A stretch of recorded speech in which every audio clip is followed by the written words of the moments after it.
지난날에 그는 기여가 되었고 또 미래에도 절대 무시 못하지 못할 게 우리가 제조를 중심으로 모든 서비스와 함께 발전을 해야 합니다.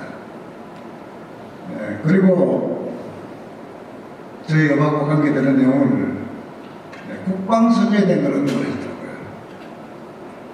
국방선제라는 건 대단히 중요합니다. 우리가 이제 그런 일이 없어야 되겠지만 전시도 대비를 하고 싶은 남북관계이기 때문에 해야 합니다. 했는데 국방선제가 국산화가 되어야 된다.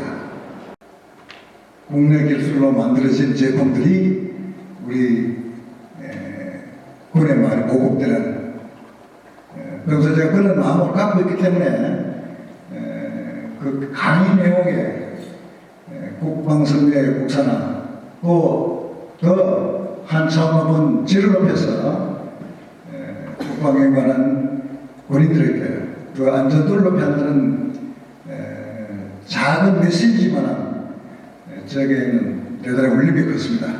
싱가포르에서 명문을 하고 했습니다. 그때 이광조 수상이 살아 계셨는데 영국 갔다가 전화가 왔대요. 공국에 뭐라고 한다면 우리는 절대 영국을 닦지 마라. 큰일 나니까 정말 진료하기가 굉장히 거부하고 힘든다고 합니다.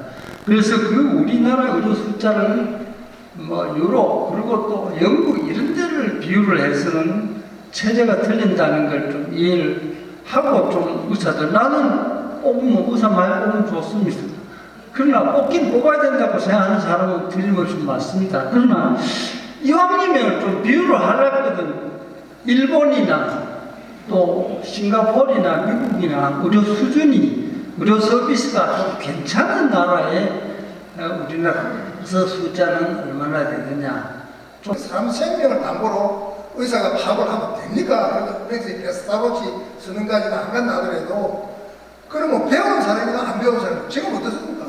초등학교 때부터요 의과대학 진학반이 생기고 있지 않습니까? 의과대학에 지난 한 20년 동안 우수한 친구가 간 데가 전부 의과대학 우리 때는 공과대학이었어요. 그래서 그 공학이 우리나라를 지금 자본재 수출하는 중화공학으로 살가고 하는데 기반이 깃털이 된 게 옛날에 공학도 그래야 우리 의료사람이 살아납니다. 그래서 아까 제가 더 할 얘기가 참 많은데 우리 의료계통에서 아까 의원님 말씀하신 것과 이걸 조금 우리 회원들하고 지식을 공유해야 되겠다 싶은 생각이 들어서 제가 외람되게 말씀드렸습니다. 미안합니다. 미국 의료 시스템이 너무너무 비싸고 또 낙후된 건 아닌데 예약이 안 됩니다. 제가 의료보험 이런 걸 다 해갖고 가도 정말 아프면 고생인 거를 주위에서 많이 봐서 제가 이제 막둥이만 데리고 저희 둘이 갔다 왔거든요. 그래서 절대 아프지 말자. 그래서 다행히 13개월 동안 병원 신세를 단 한 번도 지지 않았습니다. 그래서 너무 잘했다고 생각을 하는데 감사합니다. 지금 바로 윤 장관님 옆에 그리고 강 이사장님 사이에서 옆에 앉아 계시면서 제일 격하게 끄덕끄덕 하신 이만희 장관님을 모시고 또 말씀 전해드리도록 하겠습니다. 큰 박수로 환영해 주시면 감사하겠습니다. 요새 사과가 비싼 거하고 측정할 수 없는 강산량을 보인 기후변화에 대해서 말씀을 좀 드리고자 합니다.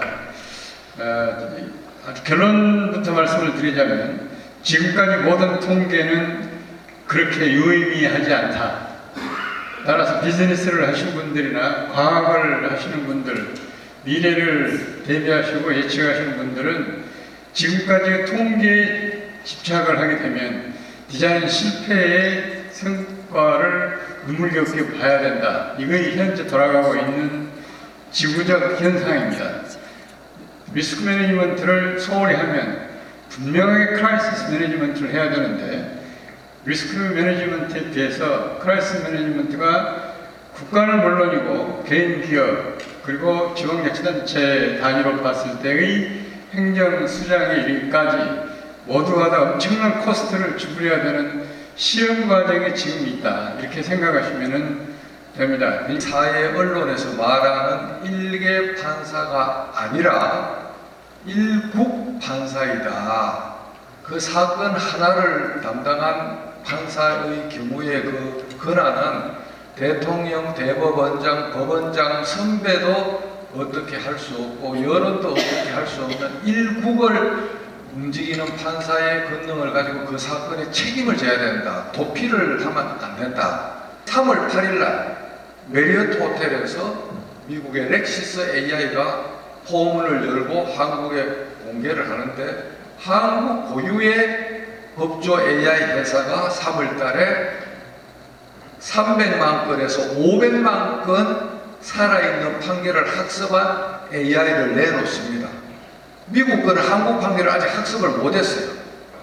그래서 여러분들 꼭 제 말 듣고 한번 재미삼아 코파일럿, 챗GPT, 제미나이 그거다가 클로바까지 깔면 더 좋고 그 정도 3총사 내지 4총사는 폰에 홈 화면에 깔아서 자기의 파업도 안 하고 연차도 없고 육아휴가도 안 가는 24시간 충직한 집사를 3명을 데리면 스탠포드 박사 10,000명을 실시간으로 쓰는 거랑 똑같다는 걸 다시 한번 제가 강조합니다.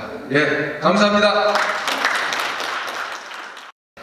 제가 이거 아주 순간순간 실망을 참 많이 하고 있는데 이번 앞에 두 분 장관님께서 말씀하셨는데 그 의료 관련해 가지고 지금 저는 이제 광화문에 사무실이 있거든요. 오늘 낮에 광화문에서 또 한참 했습니다.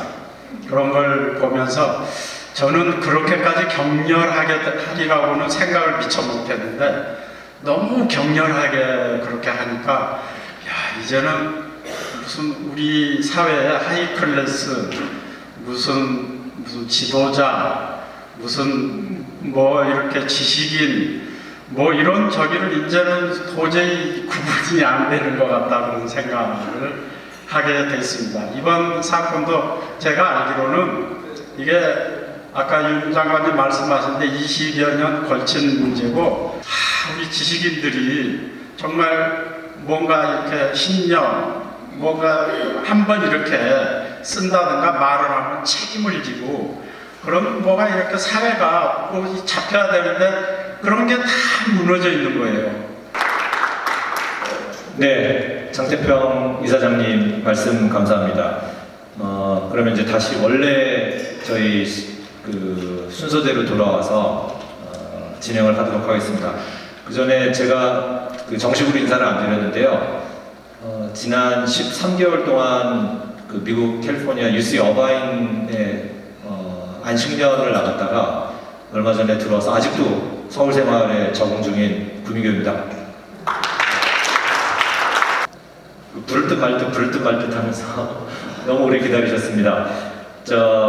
하정무 네이버 AI 랩 연구소장님을 소개해 드리도록 하겠습니다. 큰 박수로 환영해 주십시오. 네, 간단히 양력 소개해 드리겠습니다. 저희 서울대학교 컴퓨터공학부를 졸업을 하시고요. 그 다음에 동학부에서 박사학위를 취득을 하셨습니다. 2015년에 취득을 하신 이후로 지금까지 줄곧 네이버에 계시는데 네이버 랩스에 계시는데 현재는 작년부터군요. 1년 조금 넘게 작년 1월부터 현재까지 네이버 클라우드 AI 랩 연구소장직을 맡고 계십니다. 아마 요즘 대한민국에 제일 바쁘신 분 중에 한 분이신데 오늘 저희 미래직사연구회 미래직 포럼에 어렵사리 모셨습니다. 하 소장님께서는 왕성한 또 대외 활동도 하고 계시는데요.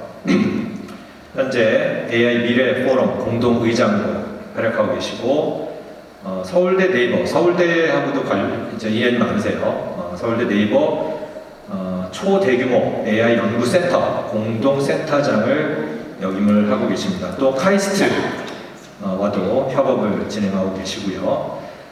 그 밖에 국방부 그리고 과기정통부 등 정부 여러 위원회에 참여하셔서 자문 및 기술 지원을 해주고 계십니다. 자, 너무 오래 기다리셔서 조금 더 소개를 해드려도 될 것 같은데 바로 이어서 그 강연을 청해 듣도록 하겠습니다. 오늘 강연 제목은 챗GPT 1년 초고대 AI 전쟁 시대 우리의 대응 전략이 되겠습니다. 다시 한번 큰 박수로 해주시면 감사하겠습니다. 네, 소개 감사합니다, 교수님. 네, 반갑습니다. 네이버 클라우드 하정우라고 합니다. 제가 몇 분까지 있을 수 있을까요? 9시까지 끝내면 될까요? 네. 지금 8시 조금 넘었으니까 한 50분 정도 설명을 드리고 나머지 시간 Q&A를 하면 좋을 것 같습니다. 네. 제목에 나와 있듯이 챗GPT가 나온 지 1년하고 3개월이 지났습니다. 굉장히 많은 변화가 일어날 것 같고요. 사실 거의 모든 산업 사회에 영향을 받고 있는 것 같습니다. 이런 시점에서 사실 이거는 시작인 것 같고요. 앞서서 강 강사님 말씀하셨던 것처럼 훨씬 더 큰 변화가 찾아올 것 같은데 이제 우리는 어떤 준비를 해야 되나 하는 부분들 포함해서 같이 논의하는 시간을 가지면 좋겠다는 생각입니다. 네, 인공지능 시대 오버구간에 이런 게 제대로 돌아가야 이게 AGI가 만들어지는 것 같습니다. 네, 이제 되는 거네요. 한번 시작해 보겠습니다. 네, 챗GPT 이후 1년간 있었던 일입니다. 2022년 11월 30일 뉴올리언즈 기준으로 처음으로 공개가 됐습니다. 공개한 지 5일 만에 전 세계 100만원 사용자, 2달 만에 1억 사용자를 돌파하는 어이없는 경이적인 수치를 보여주는데요. 그리고 나서 사실 2월달부터, 그러니까 작년 2월부터 거의 매일매일 아무리 늦어도 2, 3주 만에 하나씩 대형 사건들이 터지기 시작합니다. 빙 검색에 챗GPT가 제공이 됐고 구글이 여기에 대응하기 위해 바드라는 서비스를 내놓았는데 성능이 나빠가지고 시총이 150조가 증발하는 사태가 한번 발생을 했고 그리고 챗GPT가 GPT-4가 연동이 되면서 유료 버전이 나오기 시작을 합니다.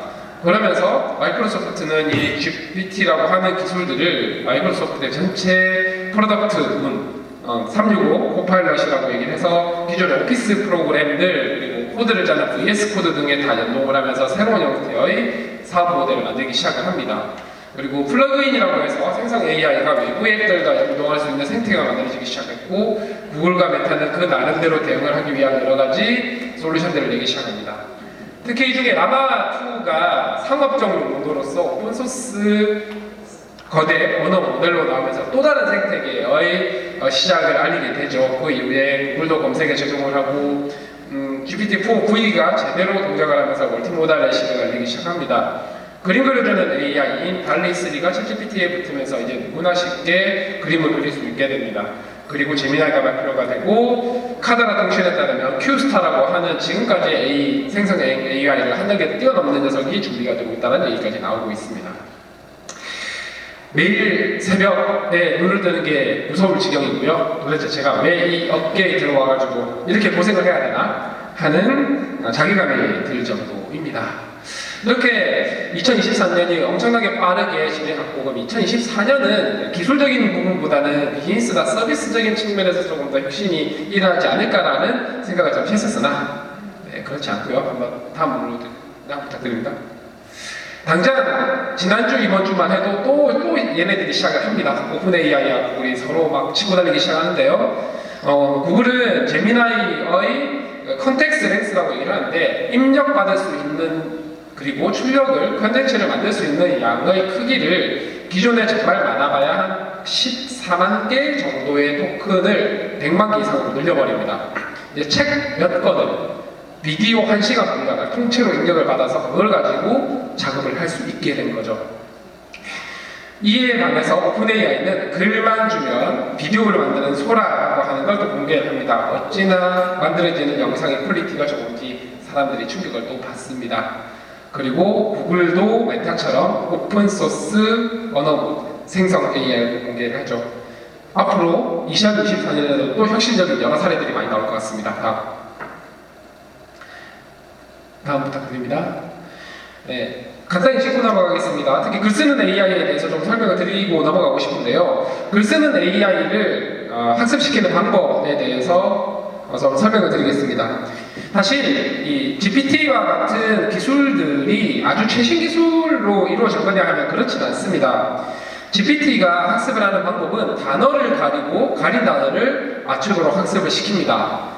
이 방법은 1980년대 때 이미 제한이 되어 있었던 방법이에요. 그리고 이 방법으로 학습을 하기 위해 사용된 모델은 인공신경망이라고 하는 모델 중에서 트랜스포머라고 하는 모델을 씁니다. 이 트랜스포머의 모델은 2017년에 공개가 되었습니다. 그럼 갑자기 왜 3, 4년이 지나가지고 이런 혁신적인 AI가 만들어질 수 있었는가 하는 건 사실은 규모가 만들어낸 혁신입니다.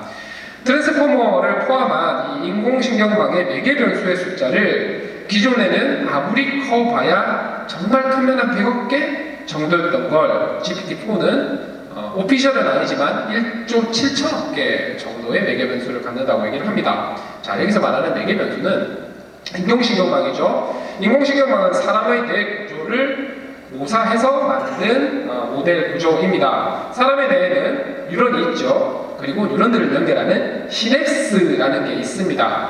그리고 이 시냅스들이 굉장히 중요한 역할을 하는데요. 인공신경망도 시냅스에 해당하는 이 연결선들의 가중치가 있고 이 학습을 통해서 데이터를 보면서 가린 단어를 맞추는 작업을 계속하면서 이 단어를 더 잘 맞추도록 가중치를 조금씩 변경을 해 나갑니다. 이것이 학습 과정이고요. 근데 문제는 그 매개 변수를 1조 7천억 개처럼 늘리면서 매개 변수가 늘어난 만큼 공부를 시키는 학습에 사용되는 데이터의 양도 엄청나게 늘어납니다. 2020년 GPT-3는 3천억 토큰 정도를 학습을 시켰습니다. 참고로 토큰은 인공지능이 언어를 이해하고 쓰는 단위라고 생각을 하시면 됩니다. 사람은 단어가 그런 단위가 될 텐데 인공지능은 꼭 단어의 매칭을 내진 않습니다. 자, 3천억 개를 썼는데 요즘은 기본적으로 수조 개 이상의 토큰을 씁니다. 그러다 보니까 학습하는 양의 문서가 엄청나게 많이 학습에 동원되겠죠. 그렇게 학습을 하고 나면 이제 이 AI는 글을 이해하는 능력, 글을 쓰는 능력, 제법 논리적으로 추론하는 능력까지 생기게 됩니다만 이게 사람들이 원하는 형태의 컨텐츠가 만들어질 때도 있고 만들어지지 않을 때도 있고요. 주로 공개된 데이터를 가지고 많이 학습을 하다 보니까 지식이 많긴 한데 뭔가 특정 영역에서의 전문 지식에 대해서 물어보면 물어볼수록 팩트가 아닌 글을 작성을 하기 시작합니다. 할루시네이션으로 알려져 있죠. 그래서 법률에서 좀 더 바로 서비스 수준으로 적용을 하려면 법률 데이터를 더 학습을 시켜야 되는 거고 금융 분야나 언론 분야에서 쓰겠다 그러면은 금융 데이터를 더 학습시켜야 되고 언론에서 쓰겠다 그러면 기사 데이터를 더 학습을 시켜야 됩니다. 그러면 이제 좀 쓸만해지는 겁니다. 그 과정을 우리는 파인 튜닝 과정이라고 얘기를 합니다. 그리고 이때 중요한 건 저기 적힌 프리 트레이닝이라고 적혀 있는 과정과는 달리 데이터의 양보다 양질의 데이터를 양은 적어도 됩니다. 품질 좋은 데이터를 준비하는 게 중요합니다. 이 때문에 품질 좋은 데이터를 정의를 할 수 있는 사람들이 사실은 도메인에 있는 전문가들이에요. 해서 이 생성 AI가 실제 굉장히 다양한 산업에서 혁신을 일으키기 위해서는 AI를 잘 만드는 기업도 중요하지만 각 도메인에서의 전문가들이 AI를 제대로 이해를 하고 데이터를 가공하고 준비하는 작업을 함께 해야 혁신이 일어날 수 있다는 게 중요하고요. 저 작업까지 끝나면 이제 제법 우리가 쓸만한 AI 그리고 산업 현장에서 바로 쓸만한 AI가 만들어지긴 합니다. 근데 여기가 끝이 아니고요. 마지막으로 실제로 사용자들이 사용을 해보면서 이거는 잘 쓴 글, 이거는 못 쓴 글, 이거는 틀린 데다, 이건 맞는 데다 하면서 피드백을 계속 받습니다. 그렇게 받은 피드백으로 계속 학습을 시키면 점점 더 글을, 컨텐츠를 잘 쓰는 AI가 만들어집니다. 한번 눌러보겠습니다. 되는지 안 되는지. 네, 되네요. 근데 할루시네이션 말씀드렸어요. 단어 가리고 단어 맞추기 하는 형태로 이렇게 학습을 하다 보니까 근본적으로 팩트가 아닌 글을 쓰는 현상이 발생을 합니다. 즉, 글이 굉장히 자연스럽고 문법적으로 틀린 건 하나도 없는데 가만히 보면 팩트가 아닐 거예요. 왜냐하면 애당초 팩트가 되도록 학습했던 적이 프리트레이닝 단에서는 없었기 때문입니다. 예를 들어보겠습니다. 그 똑똑하던 GPT-4에게 물어봅니다. 김유신 장군의 위안부 해고 사건 내용이랑 역사적 의의를 알려달라 라고 하면 GPT-4는 뭐라고 하냐면 675년 김유신 장군은 위안부에서 당나라 군대를 맞아서 물리쳐가지고 삼국 통일을 이루었다 라고 얘기를 합니다. 역사를, 한국사를 배우지 않은 분들이 읽었을 때는 그렇구나 라고 생각이 딱 좋게 글을 쓰는 거예요. 구글바도 이제 재미나게 바뀌긴 했지만 크게 다르진 않습니다. 왜 그러냐? 한국 역사에 대한 데이터를 그렇게 많이 학습시키지 않았기 때문이다 라고 보셔야 합니다. 그리하여 이런 팩트가 아닌 글을 쓰는 현상이 어떤 분들은 단점이라고 얘기를 하는데 사실 이건 단점이 아니고 특성이라고 봐야 됩니다. 이유는 다시 설명드릴게요. 말씀드린 바와 같이 단어 가리고 단어 맞추기를 하는 형태로 학습을 시키는 게 한 가지. 그리고 두 번째는 인공신경망이라는 저 모델이 가지는 특성인데 데이터를 데이터베이스처럼 그대로 저장했다가 가져오는 구조가 아닙니다. 엄청나게 많은 데이터를 압축을 통해서 패턴을 저장을 하고 그리고 나중에 필요할 때 사람들이 알아먹을 수 있는 형태로 글을 쓰는데 그 과정에서 정보 손실이 발생을 합니다. 그래서 근본적으로 해결을 하는 게 쉽지 않은 방법이다라는 거고요. 그러면은 이 생성 AI, 글 쓰는 AI를 팩트가 중요한 부분에서 쓸 수가 없는 건가? 그렇진 않습니다. 엔지니어링적으로 풀 수 있는 방법들이 있어요. 하나는 모든 부분에서 할루시네이션을 없애기 힘들더라도 특정 분야 스코프를 줄여가지고 해당하는 분야의 데이터를 열심히 학습을 시키면 상당히 많이 완화가 되고요. 두 번째는 사용자들한테 잘 쓴 글 못 쓴 글 피드백을 받아서 학습을 시키면 또 상당히 많이 좋아집니다. 그리고 또 다른 하나는 아예 정답지 후보군을 싹 만들어 놓고 그 후보군 내에서 참조로 해서 답을 제안하도록 답을 글을 쓰도록 하는 방법이 있습니다. 통칭 Retrieval Augmented Generation RAG라고 하는 방법인데요. 현존 초거대 상성 언어 AI를 이용한 어플리케이션들의 90% 이상은 저 방법을 쓰고 있다고 보시면 됩니다. 그렇다고 저게 완벽하게 해결하느냐? 그렇진 않습니다만 상당히 많이 해석을 한다고 보시면 되고요. 그리고 말씀드렸죠. 어떻게든 글을 쓰는 능력이 있는데 이게 어떻게든 글을 쓰려고 하니까 이 사달이 나는 거니 글 쓰는 걸로 모든 걸 해결하는 게 아니라 사용자의 의도와 목적을 잘 파악을 해서 필요하면 외부의 앱들을 연동해서 실행을 하면 됩니다. 그 앱은 검색이 될 수도 있고요. 쇼핑 앱이 될 수도 있고 여행 계획을 짜주는 앱이 될 수도 있고 법정이 될 수도 있습니다. 그래서 글 쓰는 걸로 직접 하는 게 아니라 외부 앱을 연동시켜버리면 할루시네이션이 또 많이 해소가 됩니다. 그리고 구글 제미나이 1.5가 했던 것처럼 입력을 받을 수 있는 거를 책 통째로 넣을 수 있도록 입력을 받아버리면 그 안에서 또 상당히 많이 해결할 수 있습니다. 이런 방법들이 나와 있기 때문에 실제 인더스트리에서 꽤 유용하게 쓰일 수 있다는 거고요. 자, 재미없는 얘기는 여기까지. 이제부터는 조금 더 재미있는 얘기를 드리겠습니다. 지난 챗GPT가 나온 1년 이후로 생성 AI를 얼마만큼 많이 전 세계 사용자들이 사용했냐를 한번 보겠습니다. 왼쪽에 보면은 240억 번의 방문이 있었다고 얘기를 합니다. 전 세계 인구가 80억이고 실제로 인터넷을 접하면서 활발하게 쓰는 인구는 저보다 훨씬 작겠죠. 그래서 꽤 많은 사용자들이 사용을 했다는 얘기고 그 중에 무려 146억 방문이 챗GPT에 몰려 있다는 거예요. 역시 선점우선이라는 게 무서운 것 같습니다. 구글의 바드는 2억 5천만 밖에 되지 않습니다. 비교가 되지 않아요. 그만큼 구글이 많이 밀려있다는 거고요. 오른쪽 표는 우리에게 상당히 시사하는 바가 큽니다. 전 세계 생성 AI를 가장 많이 쓰는 나라 20개 나라를 골라서 정리를 했다고 합니다. 1위는 당연히 미국입니다.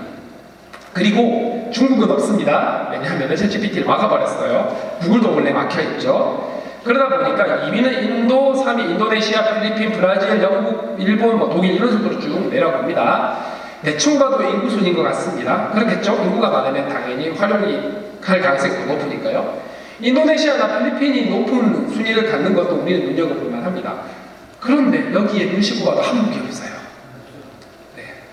자, 이렇게 헨리 키신저 돌아가셨지만 장관님이 그 인쇄술에 버금가는 인쇄술 이후 최대의 지적 혁명이라고 얘기를 하고 카이스트 이강인 총장님 같은 분은 불에 버금가는 어떤 혁신이라고 얘기를 하고 세상을 바꿀 기술, 인터넷이나 모바일보다 훨씬 더 큰 혁신을 가져올 기술인데 우리나라는 쓰지 않고 있다는 얘기예요. 이거는 정부도 기업도 그리고 학교도 고민을 좀 해야 되는 부분이고 근데 강판사님 와 계시지만 제가 볼 때 가장 많이 잘 쓰시는 분 중에 한 분이 판사님이세요. 정말 잘 쓰시고 앞으로 우리나라 많은 국민들이 판사님처럼 써주시면 좋겠다라는 생각입니다.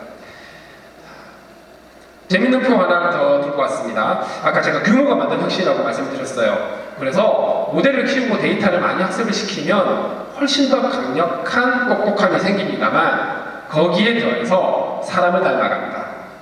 왼쪽 표 한번 볼게요. GPT-4에게 일을 시킵니다. 프롬프트라고 얘기를 하죠. 그래서 이메일을 써라. 이메일을 영어로 써라. 혹은 뭐 글을 요약해라. 라고 명령을 하는데 그 명령하는 와중에 그냥 시키면은 모르겠는데 굳이 나는 너한테 팁을 안 줄 건데 이 일을 해라. 라고 하면 품질이 나빠져요. 아무 말도 안 했을 때보다. 그런데 팁을 $20 줄 테니까 이메일 좀 써봐라 하면 품질이 좋아져요. 네. $200를 준다 그러면 품질이 더 좋아집니다. 우리가 GPT-4한테 팁을 더 줄 수 있는 것도 아닌데도 불구하고 사람처럼 동작을 한다는 거예요. 모델이 더 커지니까. 오른쪽 보겠습니다. 요거는 5월달인 걸로 하고 글을 쓰게 한 것과 똑같습니다. 12월달일 때 글을 쓰게 한 거의 분포입니다. 주황색이 12월, 파란색이 5월입니다. 어딜 봐도 5월달 쪽의 글의 길이 분포가 더 긴 걸 확인하실 수 있어요. 왜 12월이 글이 짧냐? 너무나 잘 아시다시피 북미 지역은 땡스기빙 데이 지나면 12월달 휴가 쓰고 일을 덜 합니다. 그게 그대로 반영이 된 거예요. 즉 이게 무슨 얘기냐면 사람이 만든 데이터를 엄청나게 많이 학습을 했다 보니까 사람의 행동 패턴 양식이 그대로 편향돼서 AI에게 드러난다라는 뜻입니다.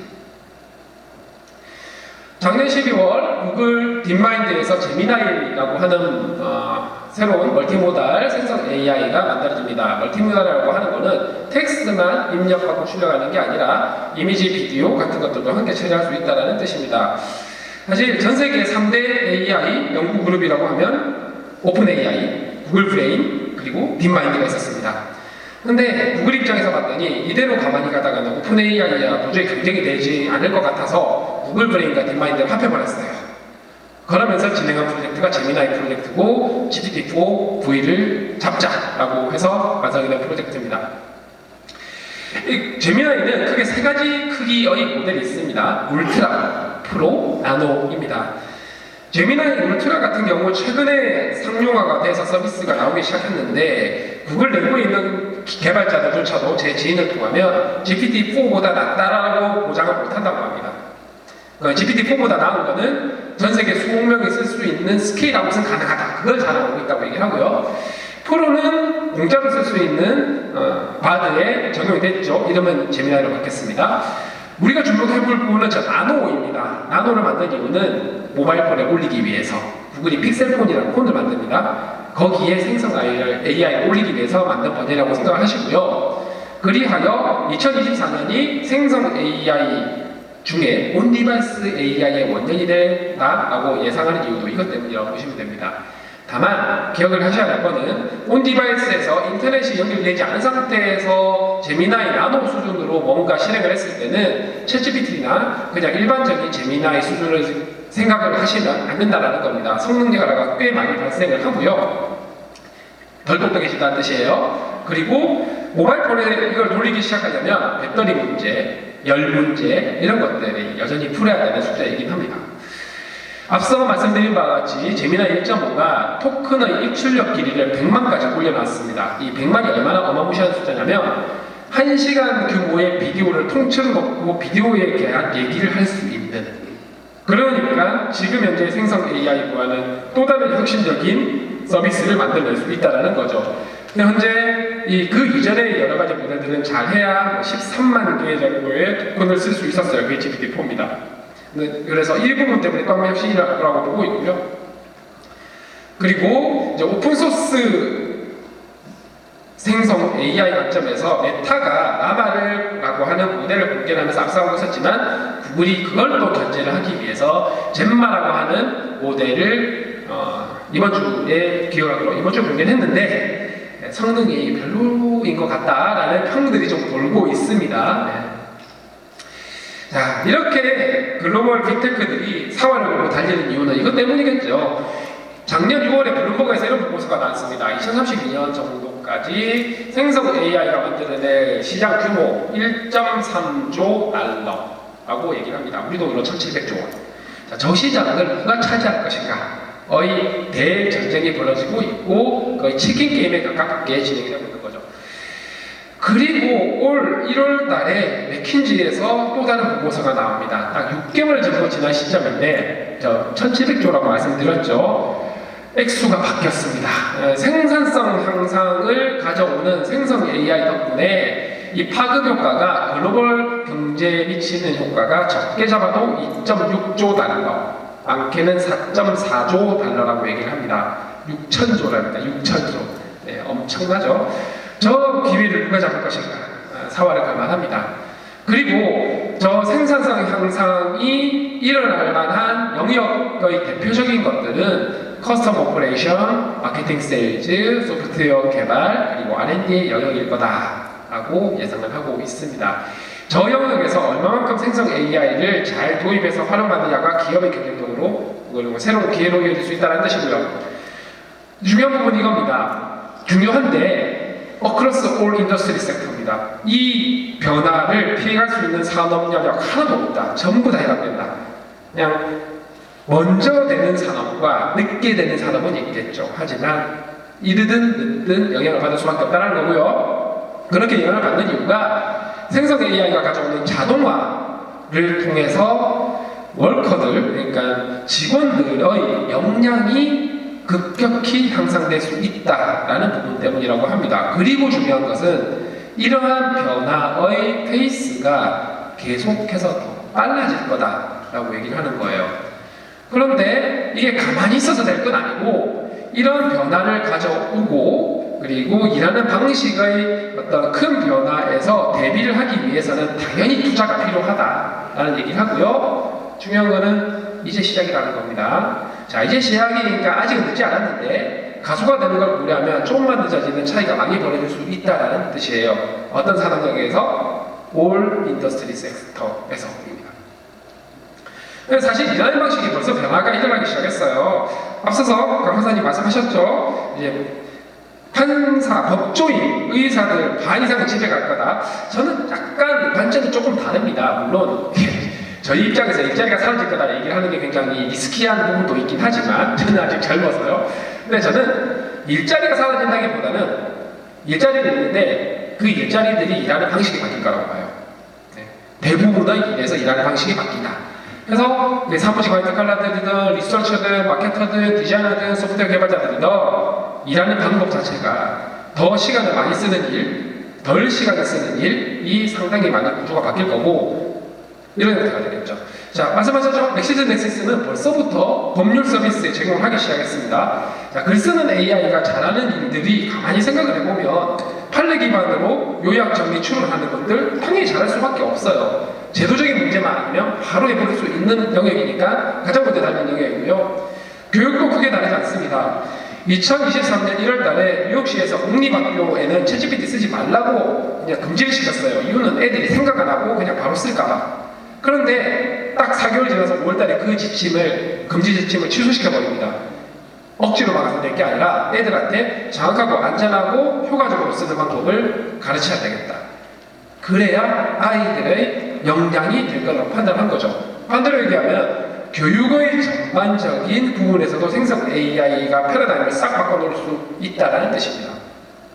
그래서 발빠른 애리조나 스테이트 유니버시티에서는 수학과 작문 분야의 챗GPT를 교수로 채용을 합니다.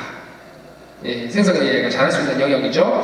앞으로 생성 AI가 도입이 되면서 생성 AI의 가장 큰 특징은 튜닝이 굉장히 잘 된다. 그리고 롱테일에 있는 많은 다양한 개개인을 인터랙티브한 이런 UX를 통해서 개개인 초개인화된 맞춤형 교육을 제공할 수 있다라는 부분들. 그리고 조금 더 학생을 잘 시키면 답을 바로 알려주는 게 아니라 절차적으로 문제를 해결하는 형태를 가르치는 교육도구로서 이런 형태로도 충분히 진화가 될 수 있다고 보는 거죠. 생산성 정치인, 생산성 역시 말은 굉장히 많이 하는데 실제로 그런 사례가 있느냐? 있습니다. 보스턴 컨설팅 그룹에서 내부에 있는 컨설턴트들에게 두 그룹을 나눕니다. 하나는 GPT를 사용하게 한 그룹, 다른 그룹은 GPT를 사용하지 않은 그룹입니다. 파란색이 사용하지 않은 그룹이에요.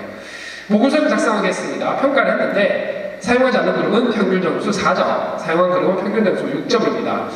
BCG에 있는 컨설턴트들 정도 되면은 최고 수준의 전문가들일 텐데 이 최고 수준의 전문가들의 능력, 역량을 50%를 향상시키려면 얼마나 많은 교육과 투자가 필요하겠습니까? 원래는. 근데 생성 AI 쓰게 하니까 50%가 증가하는 거예요. 그런 변화를 만드는 기술이 생성 AI입니다.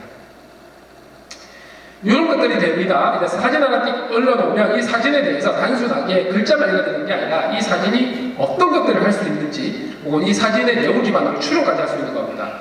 책 사진 표지 하나 올려놓고 이거 뭘 것 같아? 하면 책이라고 알려줍니다. 너라면은 이 책을 어떻게 구성할 것 같니? 하면은 제법 괜찮은 구성까지 알려줍니다. 참고로 제 책이라서 그런 건 아니다 라는 말씀을 꼭 전해드리고요. 네. 이런 것도 됩니다. 네. 라면을 하나 딱 올려요. 이 어떻게 요리하냐 물어보면은 요리법을 제법 잘 알려줍니다. 그리고 이거 말고 다른 요리 뭐 있어 하면은 이렇게 다 알려주는 거예요. 이런 것들이 되는 세상입니다. 참고로 제가 엊그저께 오토비를 갔다 와서 한번 해봤던 거고요. 이러면 이제 이런 게 된다면 내가 나의 일상생활에 혹은 내가 일하는 데 의미가 생기기 시작하는 거죠. 네, 저희 네이버 쇼핑에는 중소상공인 분들이 55만 명이나 있습니다. 이분들 중에 어떤 분들은 마케팅 혹은 프로모션 경험이 많은 분들도 있긴 하겠습니다만 대부분은 한두 분이 영세하게 운영을 하다 보니까 상품에 대한 마케팅 전략을 세우는 게 경험도 없고 많이 어려워들 하십니다. 생성 AI를 쓰면 상품 사진만 올려놓고 이 상품을 어떻게 마케팅 카피라이트로 쓰고 전략을 올리지? 물어보면 됩니다. 그럼 알려줍니다. 각 상품이 정확하게 각 상품이 뭔지 이해를 해서 이렇게 하시면 좋을 것 같아요. 물론 이게 마케팅적으로 정답인지 아닌지 저는 잘 모르겠습니다만 경험이 없는 분들에게는 이것도 꽤 유용한 정보가 될 수 있다는 거죠. 일하는 방법에 있어서 굉장히 도움이 되는 도구가 된다는 겁니다. 그림 그려주는 AI인 DALL-E3가 챗GPT에 연동이 됩니다. 이제 디자이너들이 디자인하는 방법이 바뀌는데요. 예전에는 디자이너들이 본인들이 그려야 되는 어떤 디자인 시안이 있다고 하면 자기가 생각했을 때 필요한 컨텐츠와 가장 유사한 이미지를 인터넷 검색을 통해서 열심히 찾았습니다. 게티미지라든가 셔터스톡 같은 데서요. 그래서 검색하는 시간을 거의 다 썼는데 이제는 그럴 필요가 없습니다.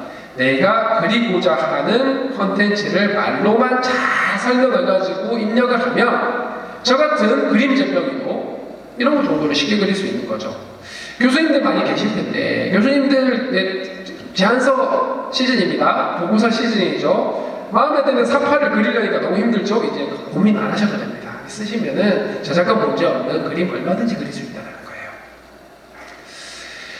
소프트웨어 개발 업계가 사실은 가장 큰 영향을 받고 있습니다. 실제 비즈니스 관점에서 가장 먼저 매출을 올리기 시작한 게 코딩 어시스턴트입니다. GPT-3를 코드 데이터에 대해서 추가 학습을 한 코덱스라는 AI가 나왔고요. 그걸 프로덕트화 시킨 게 코파일럿입니다. 근데 얘는 함수 이름, 코딩을 짤 때 함수 이름 쓰죠. 함수 이름만 보고 그 이름 안에 어떤 기능인지 어느 정도 설명만 돼 있으면 해당하는 기능을 다 짜줍니다. 그리고 남이 짜놓은 코드, 주석 하나도 안 달아놓고 설명까지 다 해주고 분석까지 다 해주는 거죠. 그러니까 굉장히 손빠르고 똑똑한 인턴 2-3명은 데리고 일하는 것 같다는 얘기가 나오는 거죠. 생산성이 2배 이상 좋아진다라는 개발자들의 조사 결과입니다. 그래서 이런 생성 AI 기반의 코딩 어시스턴트를 활용하는 개발자와 아닌 개발자의 생산성 차이가 엄청나게 날 거라는 거예요. 일하는 방법이 바뀌어간다는 겁니다. 자, 그러면 개발자들은 이제 직업이 사라지냐? 보겠습니다. 개발을 할 때 소프트웨어를 만들죠. 소프트웨어를 만들면 당연히 제대로 돌아가는지 아닌지 평가라는 걸 해야 할 겁니다. 그거가 관련된 정보인데요. 자, 소프트웨어의 평가를 하기 위해서 필요한 절차들이 쭉 있습니다. 요구사항 정의부터 시작해서 계획 수립하고 데이터 준비하고 실행하고 버그가 있다, 잘못된 게 있다 그러면 보고서 작성하고 실제로 버그를 고치고 다시 소프트웨어를 배포를 해야겠죠. 여기 쭉 보시면 저 안에 있는 숫자가 논문의 개수입니다. 작년 7월에 나온 서베이 페이퍼예요. 보시면 특이한 게 있어요. 가로수 안에 숫자가 0인 것들이 있습니다. 0가 안 된다는 거예요. 안 된다는 뜻입니다. 자, 요구사항 정의하고 테스트 계획을 수립하고 전체적인 디자인을 짜고 리뷰를 하는 것까지는 연구가 없어요. 왜냐하면 사람이 해야 된다는 뜻이에요. 그리고 케이스를 준비를 하거나 버그 리포트 작성하거나 실제 프로그램 수정하는 거는 되게 잘 돼요. AI 쓰면 된다는 얘기입니다. 마지막으로 책임을 져야 되는 실행이나 소프트웨어 배포는 또 사람이 해야 되는 거예요. 자, 무슨 얘기냐? 소프트웨어 평가라고 하는 이 직업에 대해서 해야 되는 일 중에 AI가 잘할 수 있는 일과 사람이 잘할 수 있는 일이 알려져 있고 AI가 못하는 혹은 해서는 안 되는 일을 사람이 거기에 대한 능력을 키우고 AI가 잘할 수 있는 거를 그런 AI를 이용하면 된다는 뜻이에요. 물론 저것들이 조금 더 바뀔 수는 있긴 합니다만 여기 계신 선배님들 중에 자동차랑 달리기 시작하는 분들 없지 않습니까? 자동차랑 달리기 시작을 하면 안 되죠. 엑셀이랑 계산 능력 테스트를 비교 안 합니다. 그런 계산은 엑셀에게 맡겨야죠. 그런 개념으로 보시면 됩니다. 그러면은 미래 일자리 어떻게 되느냐? AI에게 맡겨서 더 잘 될 일, 생산성 거, 그리고 사람이 처리해야 될 거를 잘 나누는 게 굉장히 중요한 능력이 되겠죠. 그리고 GPT 스토어입니다. 예전에는 이 챗봇 하나 만들려고 하면 데이터 준비부터 시작해서 시나리오 정리하고 그리고 품질 평가하는 데까지 최소 3-4달에 기획자 몇 명에 개발자 몇 명에 모델러 몇 명에 이제는 그럴 필요 없습니다. 데이터만 조금만 준비하면 2-3시간만이면 내가 원하는 개인화된 챗봇 그냥 만듭니다. 그리고 그걸 앱스토어처럼 스토어에 올려서 다른 사람이 쓰게 할 수도 있어요. 생성 AI 기반의 새로운 스토어 생태가 만들어지고 있는 중입니다. 세상이 이렇게 바뀌어가고 있어요. 그리고 세상을 들었다간 오픈 AI의 글을 비디오로 만들어주는 소라라고 하는 AI입니다. 보실게요. 대충 일본 도쿄 거리에 밤에 뭐 선글라스 낀 여성분이 뭐 이런 옷을 입고 이렇게 걷는 거 이게 아마 글로 들어갔던 것 같아요. 존재하는 비디오가 아니고요. 사람이 찍은 것도 아니고 그냥 AI가 만들어낸 겁니다. 60초짜리 클립. 이걸 누가 AI가 만들었다고 하겠습니까? 그렇죠? 컨텐츠, 이제는 광고 컨텐츠 티저 만드는 거는 AI가 바로 할 수 있을 것 같아요. 물론 유심히 뜯어보시면 저 눈이 뭐 얼굴이 자꾸 바뀌어요. 가만히 보면 뭐 그림자 방향이 안 맞는 경우도 있고 디테일한 부분이 좀 바뀌는 부분도 없지 않은데 어쨌든 기술 수준이 굉장히 많이 올라가 있다. 그리고 저 피부 디테일들 보면은 가만히죠. 이런 시대가 온 겁니다. 소프트웨어의 어떤 영역을 넘어서서 하드웨어 영역으로 갑니다. 자, 당연히 이렇게 강력한 지적 능력을 가진, 추론 능력을 가진 생성 AI야 로봇이 결합이 된다면 지금이야 가정환경 중심으로 요리 같은 것들에 조금 더 연구가 집중이 되어 있지만 조금 더 지나면 이제 사람이 하기 싫어하는 일들 혹은 사람이 하기 위험한 일들을 생성 AI와 로봇의 조합으로 해결할 수 있게 되고 이것이 어떻게 보면 우리나라 지금 인구 감소가 굉장히 큰 문제인데 인구 감소가 어느 정도 완화될 때까지 생산성 저하를 버틸 수 있는 굉장히 중요한 효과적인 솔루션이 될 수 있다라는 거죠. 그래서 생산성 향상이 어느 정도 생산성 감소가 아니라 생산성 향상으로 버텨주면은 그만큼 전반적인 경제 성장 효과가 있을 거고 인구가 늘지 않았기 때문에 다시 전반적인 삶의 질이 좋아지게 되면 인구가 좀 늘릴 수 있지 않을까? 그런 관점에서 보면 생성 AI와 로보틱스는 우리나라의 경제 성장의 지금의 시점에서 굉장히 중요한 기술이 될 수밖에 없습니다. 그리고 이게 제대로 동작했을 때 전통 제조 산업에서도 마찬가지 경쟁력을 가지게 되겠죠. 근데 또 다른 관점에서 보면 우리나라 제조 산업에 위험이 될 수도 있는 게 사실 미국이 인건비가 너무 비싸서 많은 제조 산업들이 여기로 나갔습니다. 근데 저게 돼가지고 생산성이 확 올라간다? 그럼 다시 영대로 불러들일 수도 있어요. 그러면은 미국이 제조 산업 강국이 될 수도 있습니다. 경우에 따라서 이런 전략도 고민을 해야 한다는 거죠. 이 정도쯤 되니까 생성 AI를 가진 나라와 가지지 않은 나라로 분리가 될 수밖에 없을 것 같습니다. 2020년에 5월달 혹은 6월 정도에 오픈AI가 GPT-3를 발표를 하면서 전 세계 AI 기업들을 충격하는 것 같고 발빠르게 움직였던 화웨이가 전 세계에서 두 번째로 판관을 출시합니다. 2021년 4월. 그리고 저희 네이버 또한 2021년 5월달에 발표를 합니다. 그러면서 생성 AI 생태계가 만들어졌고 우리나라는 전 세계 글로벌 탑3 생성 AI 기술 산업 생태계가 만들어집니다. 물론 격차는 좀 있습니다만. 그래서 챗GPT가 나오기 전까지만 해도 뭐 미국의 생성 AI, 경우에 따라서는 중국의 생성 AI 쓰면 되지 이런 느낌이었는데 챗GPT가 나오면서 완전히 바뀝니다. 각 국가들이 기술 종속, 경제 종속이 되는 우려 때문에 각 지역의 특성을 고려하고 제대로 이해하는 AI를 자체적으로 확보를 하기 시작합니다.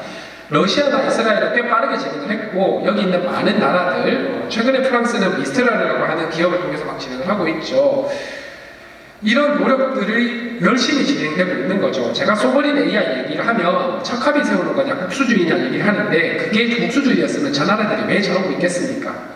종속이 되면 안 되기 때문이라고 판단한 겁니다. 기술 종속, 경제 종속 될 가능성 앞서서 계속 보여드렸죠. 그런데 이런 나라들이 소버린 AI를 열심히 만드는 이유는 사실 이것 때문입니다. AI는 일반적인 소프트웨어와 많이 다릅니다. 자, 특히 초고대 생성 AI라고 하는 거는 굉장히 많은 양의 데이터를 가지고 학습을 하고요. 이 데이터라고 하는 게 뭔가라고 잠시 생각을 해보면 데이터는 사람들이 오랜 기간, 역사 동안 살아가면서 지식을 축적한 것일 뿐만 아니라 문화, 역사, 가치관, 사회교육, 규범, 제도, 관습 같은 것들이 모두 축적이 되어 있습니다. 그리고 당연히 실리콘밸리에 있는 빅테크들이 만든 초고대 생성 AI는 북미 지역의 데이터들이 90% 이상으로 구성이 되어 있고 자연스럽게 북미 문화 특성에 편향된 AI가 만들어집니다. 북미 지역의 문화적 특성이 글로벌 스탠다드가 아니기 때문에 예를 들어 보겠습니다. 자, 저기 아랍 지역이에요. 중동 지역입니다. 그러면 중동 지역 입장에서 보면은 GPT를 써요. 아랍어로 글 되게 잘 씁니다. 근데 문법적으로도 별로 틀리지 않아요. 잘 쓰는데 문제는 그 컨텐츠의 기저 사상이 북미 사상이라는 거예요. 경우에 따라서 이 사람은 나쁜 사람이라고 할 수도 있는 겁니다. 전반적으로 글로벌 빅테크의 생성 AI가 이슬람에 대해서 상당히 편향적인 컨텐츠들이 많이 만들어집니다. 이런 거를 과연 쓰고 싶을까요? 이슬람 국가들이? 동아시아도 마찬가지, 동남아시아도 마찬가지입니다.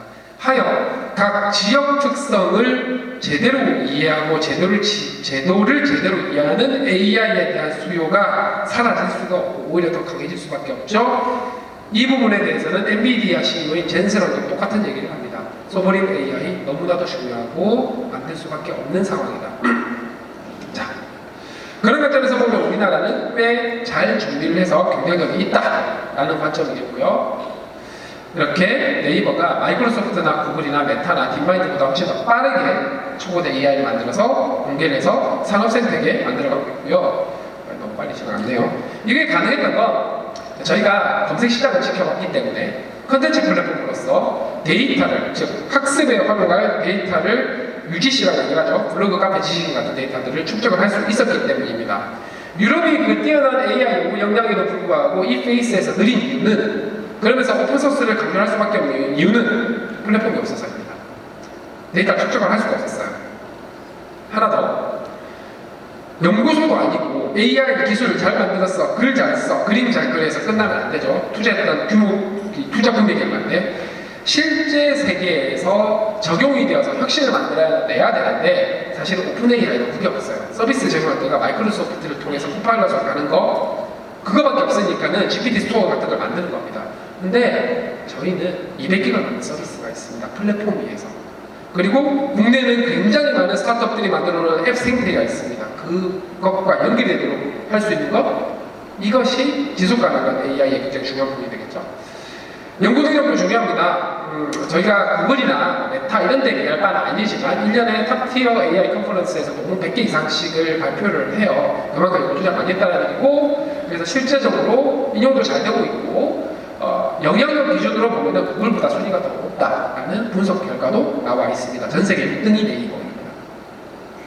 거기에 대해서 인프라도 중요하죠. 자, 지금까지 데이터, 서비스, 사람, 인프라인데 내가 작년 10월에 세종에 두 번째 데이터 센터인 각세종을 공개를 했습니다. 완공을 했고요. 아시아 최대 규모의 데이터 센터입니다.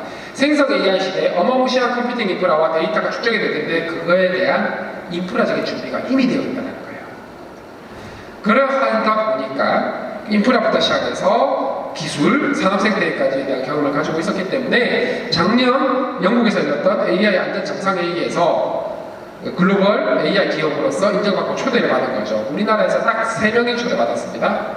이정호 장관님, 박희부 장관이죠. 그 다음에 삼성전자 정용훈 사장님. 삼성전자는 워낙 글로벌 기업이니까. 그런데 매출 8조밖에 안 되는 네이버가 초대를 받은 거예요. 그래서 제가 다녔습니다.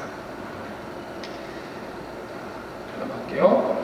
네, 하이퍼클로백스 설명을 조금 드리겠습니다. 네, 회사 자랑질을 하려는 건 아니고 전반적인 분위기로 보시는데요. 저희가 엊그저께 KMMLU라고 하는 걸 공개를 했습니다. 거대 언어 AI의 능력을 평가하는 데이터로 MMLU라고 하는 미국의 스템 과목들을 포함한 여러 가지 추론 능력을 평가하는 데이터셋이 있는데요. 이게 영어로 되어 있다 보니까 한국어 능력으로 바로 평가하는 데는 어려움이 많았습니다. 번역하면 품질이 빠지거든요.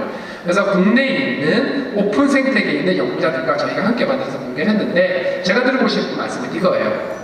자, 생각해보면 한국형 MMLU를 만들었다고 해도 만류인련의 법칙이, 뉴턴의 만류인련의 법칙이 미국은 이렇고 한국은 다르고 하지 않겠죠. 똑같이 적용되는 것들도 있을 거고, 반대로 법적 제도적인 부분은 자, 간호사법이 미국 간호사법 다를 거고 한국 간호사법이 다를 겁니다. 그리하여 한국 특화된 추론 능력이 평가될 필요가 있습니다. 그래서 전체적인 능력치를 보면 저희 하이퍼클로백스가 GPT-4가 제일 세긴 하지만 제미나이 프로나 GPT 3.5 터보보다 더 뛰어난 걸 확인하실 수 있어요.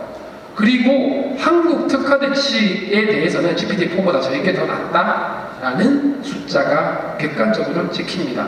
이런 것들이 소브린 AI의 중요성이라고 보시면 될 것 같아요. 그리고 영어 능력은 공개되어 있는 라마2보다 저에게 훨씬 낫다고 보시면 돼요.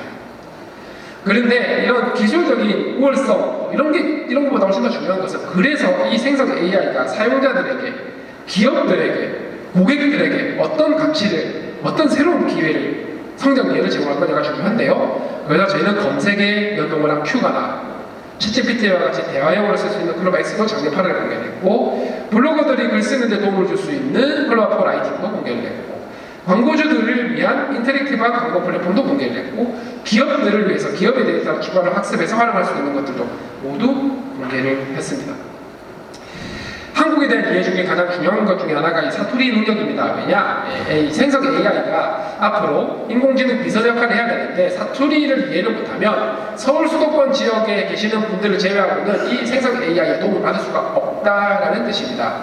그런데 GPT-4도 제미나이도 사투리를 잘 몰라요. 자, 강아리 등기 돌아서 못 만나 하는 표현이 있습니다. 경상도 분들은 아세요. 네, 부산에 광안리 해수욕장 있습니다. 거기에 던킨 도나츠를 먹었냐 이런 뜻인데요. 네, 그래서 저렇게 하면은 정확하게 해석도 해줄 뿐만 아니라 광안리에 던킨 도나츠 매장이 어디 있는지도 알려줍니다. 뿐만 아니라 각 지역 사투리에 대해서 다 잘하고요. 이것이 AI의 지역 격차를 해소하는 데 굉장히 중요한 부분인데 글로벌 빅테크는 이거 잘 안 챙겨준다는 거예요. 앞서서 보여드렸던 김유신과 미아도입니다. 똑똑한 AI라면, 한국에 대해서 제대로 이해하는 AI라면 김유신과 미아도는 상관이 없고 올해 점수했던 이성계가 블라블라블라라고 설명을 해야죠. 저런 정확한 지식 컨텐츠를 생성하는 게 스타트업들이 이 생성 AI를 API로 활용했을 때 고객의 지갑을 열 수 있는 앱을 만들 수 있느냐 아니냐 구분이 되는 거죠.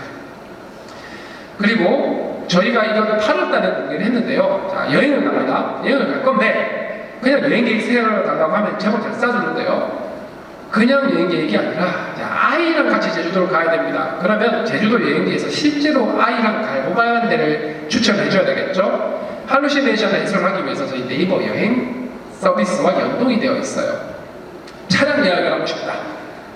저희는 차량 예약 서비스가 없습니다. 그러니 소카랑 연동을 해가지고 소카에서 현지에서 아이랑 같이 탈 만한 차를 컨텍스트를 잘 이해해서 바로 연동이 될 수 있도록 연결을 해 두었습니다. 자, 이것이 초거대 생성 AI 하이퍼클로백스와 외부 세계 앱을 연동이 되면 스킬이라고 하는 거고요. 스타트업들도 함께 성장할 수 있는 기회를 제공한다라는 거죠. 챗GPT의 플러그인과 비슷한 개념이라고 보시면 되고요. 현재 연동되어 있는 게 여행 관련해서는 네이버 여행뿐 아니라 소카나 트리플이라고 하는 스타트업과 연동이 되어 있고, 구인구직, 여기 계신 분들은 구인구직은 회사에 있는 조직원들이 도망가는 거에 대해서 걱정하시긴 하셔야 되겠습니다만 어쨌든 원티드와 연동이 되어 있어요. 그리고 쇼핑도 네이버 쇼핑뿐만 아니라 마켓컬리와 연동이 되어 있습니다. 글로벌엑스에서 요즘 잘 나가는 야채 이런 거 물어보실 수 있다는 거예요. 거기에 대해서 문서를 업로드해서 문서와 관련된 질의응답, 요약 작업할 수 있고 이미지 편집도 할 수 있습니다. 특히 공공 영역에서는 이 아래 한글이 문제인데요. 아래 한글을 업로드를 해서 저걸로 질의응답 작업도 할 수 있는 전 세계 유일한 서비스입니다. 이런 게 써버린 AI죠. 자, 넘어갈 뻔했네요. 해서 좋은 것 같은데 나도 써보고 싶은데 어떻게 쓰냐? 간단합니다. 네, 녹색창에서 네이버 녹색창에서 클로바엑스라고 검색하시고요. 네이버 아이디만 있으면 신청하시면 바로 사용하실 수 있습니다. 무료로. 그리고 써보시다가 3시간에 30개밖에 못하네. 이거 어떡하지? 저한테 연락을 주시면 풀어드릴 수 있습니다. 어디 딴 데 가서 말씀하시면 안 되고요. 자, 그리고 다음은 생산성 향상입니다. 기업에서. 사실 어떤 산업이건 인더스트리건 상관없이요. 보고서라는 걸 작성을 해야 됩니다. 이 보고서 작성이라는 게 이렇습니다. 이메일이나 메신저를 통해서 이런 보고서를 작성을 해주세요 라고 요청이 옵니다. 그러면 거기서 핵심 키워드들을 뽑아서 내 할 일 리스트에 집어넣고 저 미션에 대해서 어떤 부분과업을 해야 되는지를 부분과업을 정의를 하고, 그래서 보고서 작성이라고 하면 기초자료, 검색, 요약, 정리, 보고서 초안 작성하고 작성된 보고서 초안에 대해서 표 그리고 그래프 그리고 하는 것들 생성 AI의 도움을 받을 수 있다라는 거죠. 그리고 그렇게 작성된 보고서를 회신하는 것까지. 물론 이 중간중간에 사람이 체크를 하셔야 돼요. 할루시네이션 가능성이 항상 있기 때문에 의사결정은 사람이 하는 겁니다. 하지만 이 정도만 해도 일주일 걸릴 일이 2, 3일에 해결이 되고 하루 종일 해야 될 일을 2, 3시간 만에 해결하면 업의 본질에 충실할 수 있는 거예요. 그래서 자, 교수님들 같은 경우 이놈의 제안서 보고서만 없어도 연구를 훨씬 더 잘하실 수 있을 텐데, 그죠? 네, 그런 걸 할 수 있게 된다는 겁니다.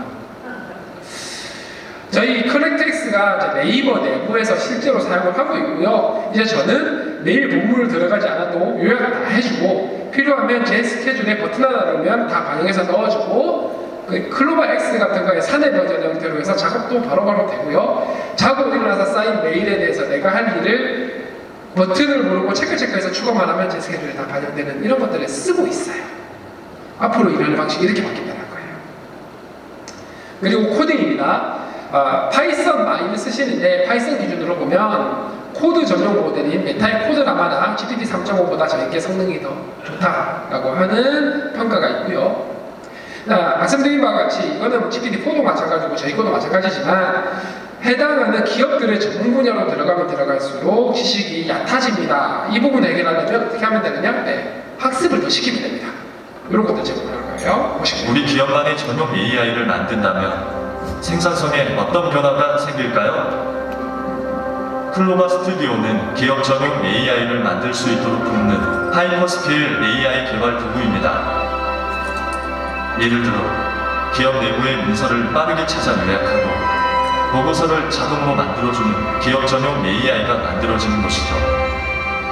또한 API 연동을 통해 고객의 다양한 질문에도 문맥을 정확하게 이해하고 실시간성 정보까지 제공하는 똑똑한 AI 서비스도 만들 수 있습니다. 더욱 강화된 보안이 필요할 경우 AI의 친족화된 타입을 들어갈 수 있습니다.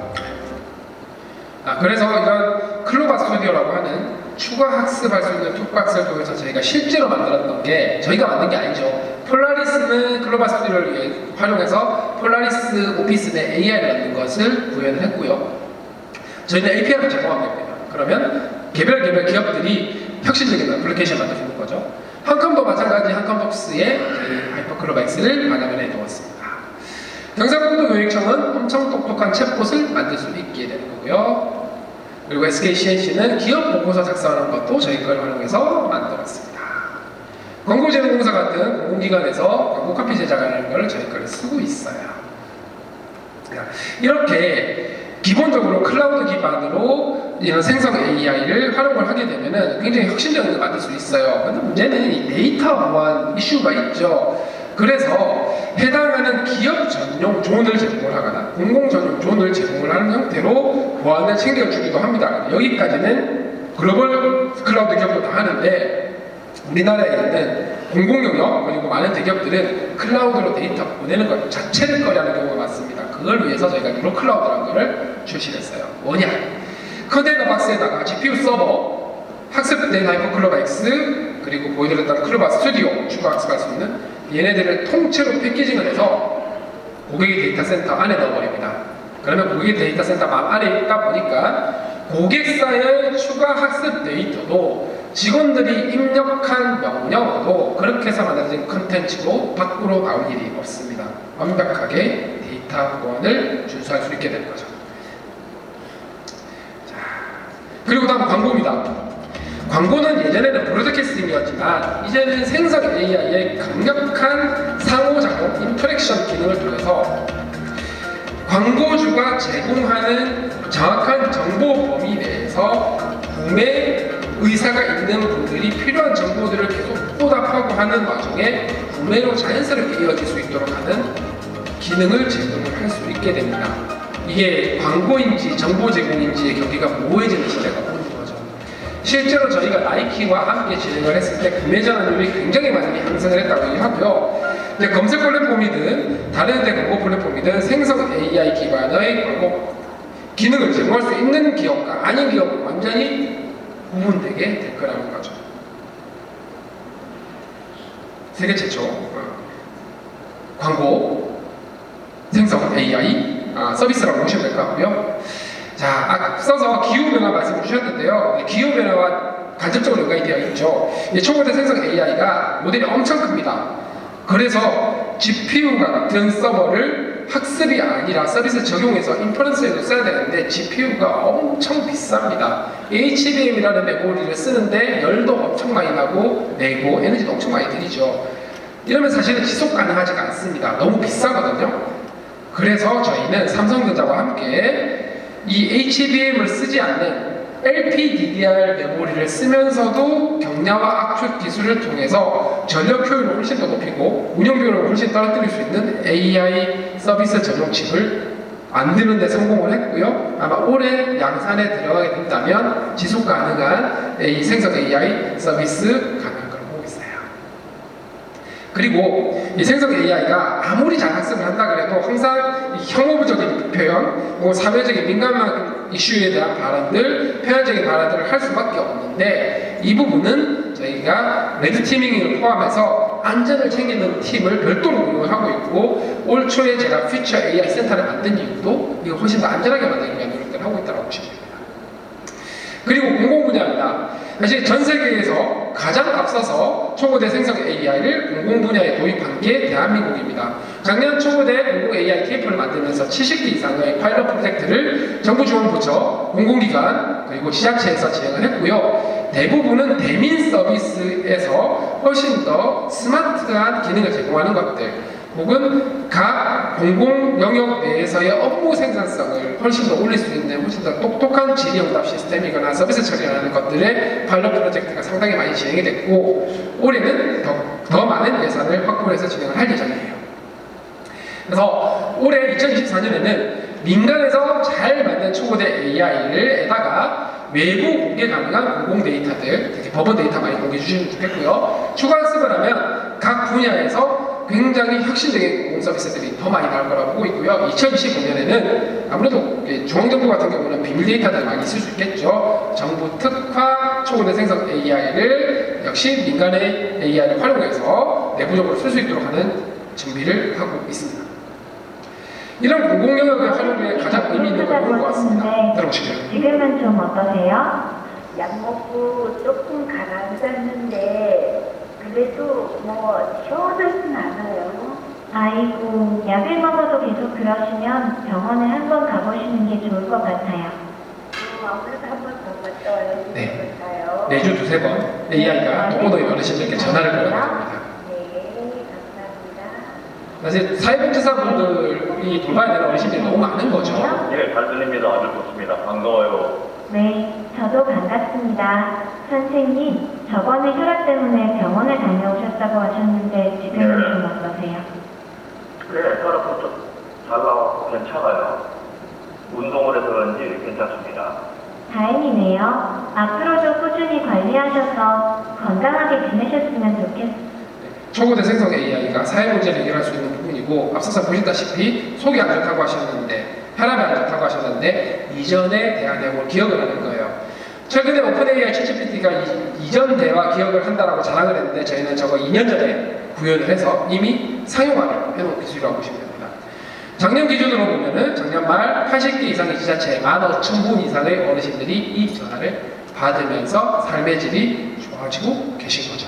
자, 지금이야 독거노인 중심으로 하고 있지만 사회적 취약계층 혹은 정서적으로 좀 어려운 분들 얼마든지 확대 가능할 거고, 좀 더 가면은 AI 폰커 테스트 센터, 즉 ARS가 훨씬 더 혁신적으로 발전할 수 있겠죠.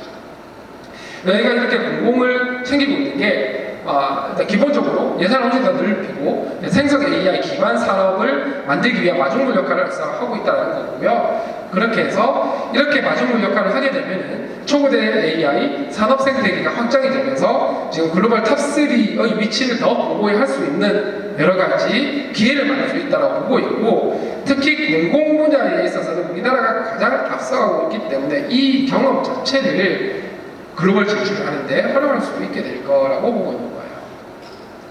자, 다시 한번 정리드리면 저희는 한국어 모델을 가지고 해외로 나가겠다는 것도 아니고 한국에만 안주하겠다는 것도 아닙니다.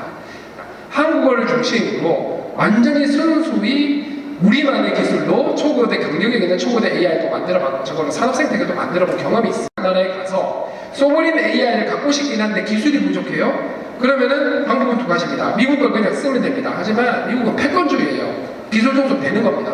그게 아니고 아랍어 중심으로 영어 포함한 몇 가지 언어들에 대해서 처음부터 같이 만들어주는 거예요. 운영도 같이 하는 겁니다. 패권이 아니라 상생하는 협업 파트너로서 가는 거죠. 산업생태계도 같이 만드는 겁니다. 이때 우리나라 스타트업도 같이 진출할 수 있겠죠. 그것이 네이버와 한국의 글로벌 진출 전략입니다. 그렇게 된다면 미국 한축, 중국 한축, 나머지 소버린 AI가 필요한 국가들의 기술적인 리더십을 갖는 포지션에서의 대한민국 할 수 있다는 거고요. 그 첫 출발이 사우디에서 진행됐다는 겁니다. 네, AI 안전성 관련해서 잠시 짚고 넘어가겠습니다. 이 초고대 생성 AI라는 게 워낙 범용으로 강력한 기능을 발휘하다 보니까 그런 고민을 하게 됩니다. AI라면은 특정 목적용으로만 쓰이는 내로 AI가 있고 요즘 같은 GPT 같은 제너럴 AI가 있는데 이 제너럴 AI는 두 가지가 있습니다. 아무리 써도 별로 해가 안 될 것 같은 AI가 있는 반면에 요거 의도에 따라서 혹은 경우에 따라서는 사람과 사회에 해악을 끼칠 수 있는 가능성이 있는 AI가 있습니다. 지금의 생성 AI가 그렇고 이거를 프론티어 AI라는 용어로 정의를 합니다. 그래서 AI 안전정상회의에서는 저 AI를 어떻게 할 거냐에 대한 논의를 했던 거고요. 이 AI 안전 문제를 크게 세 가지로 나눠봤습니다. 할루시네이션과 편향성과 같이 기술적인 한계로 인해서 문제가 발생할 수 있습니다. 근데 이거는 연구로 풀면 돼요. 문제는 나쁜 놈들이 나쁘게 쓰는 겁니다. 이건 어떻게든 규제를 해야 됩니다. 잡아야죠. 일벌백계 해야 되고요. 그리고 전혀 다른 형태의 문제가 아웃 오브 컨트롤입니다. AI가 점점 똑똑해지면서 사람들이 의사결정을 위임을 하고 의존을 하게 됩니다. 그런 순간에 컨트롤을 못하게 돼요. 이런 부분, 이런 게 됐을 때 어떻게 할 거냐 하는 어려움이 안전 문제가 생길 수 있는 거죠. 그리하여서 다시 정리되면 기술적인 한계 부분 연구를 풀면 되고 의도적인 악용은 못하게 해야 되는 거고, 오픈소스 LLM에 대해서 조금 고민이 되는 게 오픈소스를 통해서 훨씬 더 많은 연구자들이 달라붙어서 기술 혁신이 빠르게 일어날 수 있는 반면에 이거를 어떤 나쁜 놈이 가져가서 어떻게 처리할지 써먹을지 알 수가 없기 때문에 이런 부분에 대한 컨트롤에 대한 대책도 필요하다는 거고요. 또 하나는 사실 가장 큰 거는 생성 AI 경쟁력이 없는 게 가장 큰 안보 위험이다. 저 경쟁력을 확보하는 게 굉장히 중요하다, 이런 말씀드립니다. 그리고 각 기업 조직 입장에서 보면은 기본적으로 리스크 관리하는 조직 그리고 제도 운영하시죠. 이제는 AI를 도입하고 활용하고 개발하는 관점에서의 리스크 매니지먼트도 굉장히 중요하다는 말씀드리고요. 다음 디지털 트랜스포메이션입니다. 각 기업에서 고민이 많으시죠. 제가 드리고 싶은 말씀은 기술 발전 이전 시대에 정의되어 있는 프로세스 각각 태스크만 디지털 전환을 하면 효과가 적을 수밖에 없어요. 이런 디지털 시대 기술이 발전했으니까 프로세스를 정의하는 법부터 싹 바꿔가지고 거기에 맞춰서 디지털 전환을 해야지 효과가 나온다는 얘기입니다. 자, 예를 들면 그겁니다. 우리가 주택 매입을 하게 나오면 관련된 서류를 떼기 위해서 동사무소 엄청 많이 방문해가지고 서류를 떼서 제출하고 막 이렇게 하죠. 근데 요즘 많이 좋아졌습니다. 네이버나 카카오 같은 국민 지갑을 이용하면은 온라인으로 서류를 다 뗄 수 있어요. 근데 웃긴 건 뭐냐면 그걸 또 다시 집에 있는 프린터를 출력해가지고 또 제출해야 됩니다. 왜? 그게 70년대 프로세스에 디지털화만 시킨 거예요. 생각해보면 나라에 정부가 다 있는데 왜 그걸 출력을 해가지고 제출을 합니까? 그냥 버튼 몇 번 이고 인정하면 끝나는 일인데 프로세스 자체를 현재 기술 수준에 맞게 혁신적으로 재정의를 해야지 진정한 디지털 전환이 가능하다, AI 전환이 가능하다라는 거고요. 저것 때문에 AI에 대한 이해도 그리고 AI 기업들과 함께 논의하는 게 굉장히 중요하고 저 정의를 제대로 하려면 도메인 나레지가 중요하다는 겁니다. 파괴적 혁신이 필요한 이유가 이것 때문이죠. 디지털 전환, AI 전환을 위한 핵심 요소 첫 번째 탑의 의지입니다. 탑 이게 기본적으로 사람은 변하는 걸 별로 안 좋아합니다. 불확실성이 생기는 거거든요. 그 불확실성이 생기더라도 내가 보장을 해주겠다라고 모티베이션을 주고 컴pen세이션을 주고 하는 건 탑의 의지입니다. 그리고 중간관리자를 포함한 조직 구성원들이 움직일 수 있도록 공감대도 만들고 리터러시도 만들고 해야 되는 거. 이게 되어야 성공적으로 디지털 전환이 가능하다는 겁니다. 이거는 국가도 다르지 않습니다. 그래서 가장 기본적으로 클라우드 기반의 초거대 AI가 있고 초거대 AI를 어떻게 활용을 해서 새로운 문제 프로세스를 정리를 해서 혁신을 만들어낼 거냐 하는 부분들을 누가 먼저 하고 누가 먼저 성공사를 만드느냐가 앞으로의 경쟁력을 크게 좌우를 하게 될 거고 이 부분은 산업을 가리지 않는다고 말씀드렸어요. 마지막으로 미래세대입니다. 자, 앞으로의 미래세대는 사실 우리도 마찬가지입니다만 AI와 함께 살아가야 합니다. 근데 AI와 함께 살아간다는 것은 무슨 뜻이냐면 굉장히 많은 의사결정, 일상생활과 이래서 AI의 도움을 받게 될 텐데 AI의 도움을 받든 AI에게 위임을 하든 어떤 것들이 되든 간에 책임은 사람이 져야 된다는 겁니다. AI는 책임을 져주지 않습니다. 그걸 알고 써야 된다는 거고요. 두 번째는 AI라고 하는 도구들이 점점 사용하기 쉬워질 겁니다.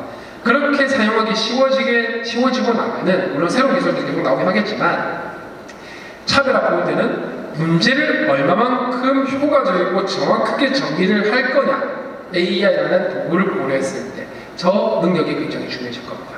그리고 마지막으로 써봐야지 된다. 이런 강연 듣는다고 해결되지 않습니다. 많이 써보셔야 돼요. 써보셔야 제게 되는 겁니다. 일상생활, 일터에서 계속 써보시면 여러분들의 능력이 되는 거죠.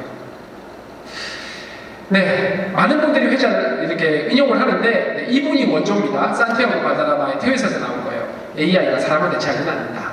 그런데 AI를 사용하지 않는 사람과 조직은 사용하는 사람과 조직에 의해서 대체될 것이니 대체되지 않기 위해서 열심히 AI를 사용을 해서 내 걸로 만들어야 되겠습니다. 경제해 주셔서 감사합니다.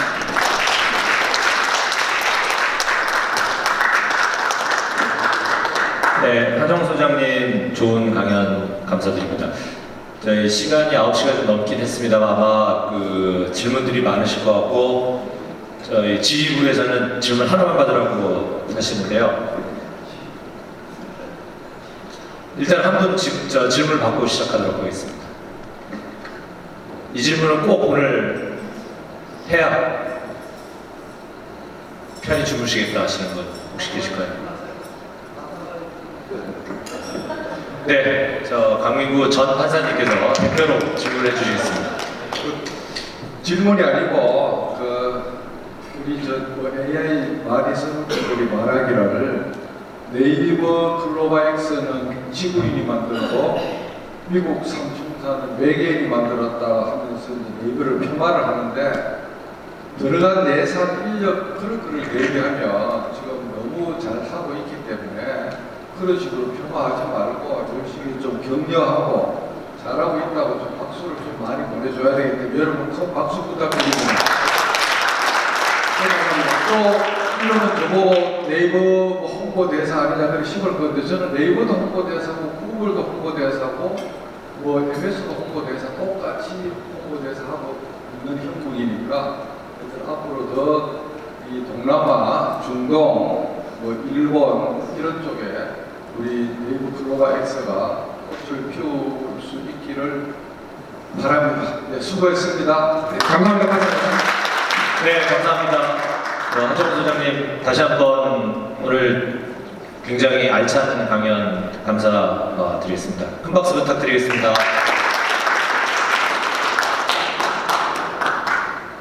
네, 또 저희 강민구 판사님 빼놓을 수 없는 게 저희 미래지식사연구회 미래지식포럼 홍보대사이시기도 합니다. 감사합니다. 네, 오늘 강연 중에도 말씀하셨습니다만 지난 1년 한 반 정도 AI가 저희 가까이 훅 들어왔어요. 정초부터 AI 관련되는 뉴스가 끊임없이 만들어지고 있는데 처음에는 이름을 들어도 잘 기억이 안 되던 뭐 젠슨 황, 샘 얼트만, 그다음에 뭐 일론 머스크는 이제 다들 아시고요. 근데 또 일론 머스크는 전기자동차만 만드는 줄 알았더니 오픈 AI 창립 멤버로서 또 지금 샘 얼트만하고 각을 세우고 있다고. 뭐 소위 AI의 춘추 전국 시대라고 해도 과언이 아니겠는데 그런 상황에서 우리나라 대표 IT 기업인 네이버가 열심히 해주고 계시는 것 같아서 한편으로는 다행이고 또 한편으로는 참 대단하기도 합니다. 4년 정도 벌써 흘렀어요. 강 학장님께서 서로게이트 책을 쓰신 게 2020년이었습니다. 2020년 7월이었는데요. 그때 강 학장님께서 강조하신 게 인공지능 뇌로 장착하라라는 캐치프레이즈를 거셨고 인공지능 뇌까지 포함한 2개의 뇌로 살아가는 게 필요하다 역설을 하셨었는데 그때만 해도 뭐 그렇지 뭐 솔직히 그렇게 생각을 했었고요. 그 다음에 학장님 말씀을 이렇게 들으면은 그래도 뭐 거진 대부분 이해가 되는 것 같았는데 그 사이에 또 세상이 많이 변했습니다. 오늘 하 소장님 말씀 중에 정말 포괄적으로 잘 요약을 해주셨는데도 아직도 세상이 이렇게 빨리 돌아가고 있고 내가 못 쫓아가는구나 하는 생각을 많이 했습니다. 요약을 하자면 저희가 이제 강 학장님 시절만 해도 저희 AI라는 것이 우리의 인식론, 생각하는 방식, 그 다음에 방법론, 일하는 방식에 국한되는 문제였다면 이제는 한 걸음 더 나아가서 우리에게 실존적인 질문을 던지게 하는 단계로까지 진화한 것 같아요. 존재론적인 질문을 던지게 하는데 굉장히 편리한데 앞으로 10년, 15년 뒤에 내 일자리, 우리 자손들의 일자리는 어떻게 되는 거지? 라는 문제에 부닥쳤을 때 이게 그냥 보통의 문제는 아닌 것 같고 아직 정답은 없는 것으로 보입니다만 특히 우리 미래지식사회연구에 계시는 여러 분들께서 같이 고민을 하셔야 될 화두가 아닌가 생각이 듭니다. 질문, 네. 예, 질문 하나 꼭 하고 싶어서 하 소장님 지금 의료 문제가 많이 화두가 되고 있는데요. 예를 들어서 심장 수술, 그러니까 어디 심장에 여러 가지 이게 뭐해가지고 수술을 해야 되는데 AI한테 바이패스 수술을 할 수 있는 방법을 좀 알려줘. 그걸 그러면은 그런 대답을 제대로 받기까지는 어느 정도 시간이 걸릴지. 방법에 대해서 알려줘라고 하는 부분들은 생각보다 좀 많을 수 있을 것 같습니다. 구글 같은 경우는 매드팜이라고 하는 것들이 이미 남아있고 GPT-4V는 실제 의료 데이터를 거의 학습하지 않은 상태에서도 됐다 안 됐다 가는 수준이긴 하거든요. 그래서 마음먹고 만들면 할 수 있긴 한데 중요한 건 이제 방법을 알려줘. 그 다음에 수술을 도와주는 다빈치 같은 데 붙여서 도와주는 부분들. 그래서 어느 정도 영역까지 AI를 공동 콜라보레이션 할 수 있는 것들까지 만들 거냐에서의 좀 차이가 나는 부분이 있을 것 같고요. 또 다른 거는 수술이라고 해도 사람마다 여건들이 다 다를 텐데 이 환자의 어떤 컨디션, 저 환자의 컨디션이 다 다를 텐데 그런 부분들까지 고려해서 하려고 하면은 훨씬 더 많은 데이터들의 준비가 필요할 것 같고 개인정보에 가까운 데이터들을 넣어야지 뭐가 될 것 같은데 그래서 일반적인 관점에서의 지식은 알려줄 수 있지만 그 수술을 100% 성공적으로 할 수 있게 만들려면 시간은 좀 더 걸릴 수 있을 것 같다. 근데 기술적인 부분의 문제라기보다는 제도 정책적인 부분이 조금 더 허들이 있을 것 같고 또 이번에 여러 가지 어떤 의협 포함해서 의료계의 여러 가지 이슈들처럼 복잡한 이해관계들이 엮여 있는 이런 부분들이 오히려 또 시간을 잡아먹게 만드는 게 아닐까 이렇게 생각이 듭니다. 네, 감사합니다. 다시 한번 큰 박수 부탁드리겠습니다. 자, 그러면 마지막으로 저희 강태진 회장님을 모시고 마무리 말씀을 듣도록 하겠습니다. 큰 박수로 환영해 주시면 감사하겠습니다.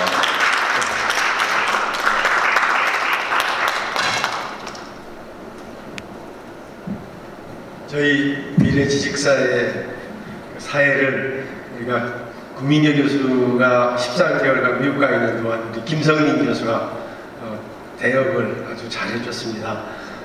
구민여에서 또 다시 돌아와서 우리가 두 분이 항상 대기하고 있기 때문에 아주 저희 미래지식사에 든든합니다. 두 분 좀 일어나 주세요. 우리 큰 박수 좀 한번 보내주시죠.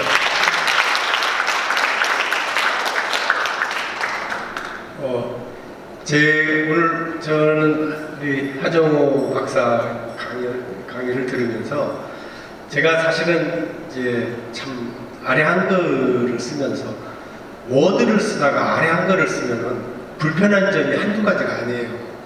아유, 이걸 우리가 아직도 써야 되나.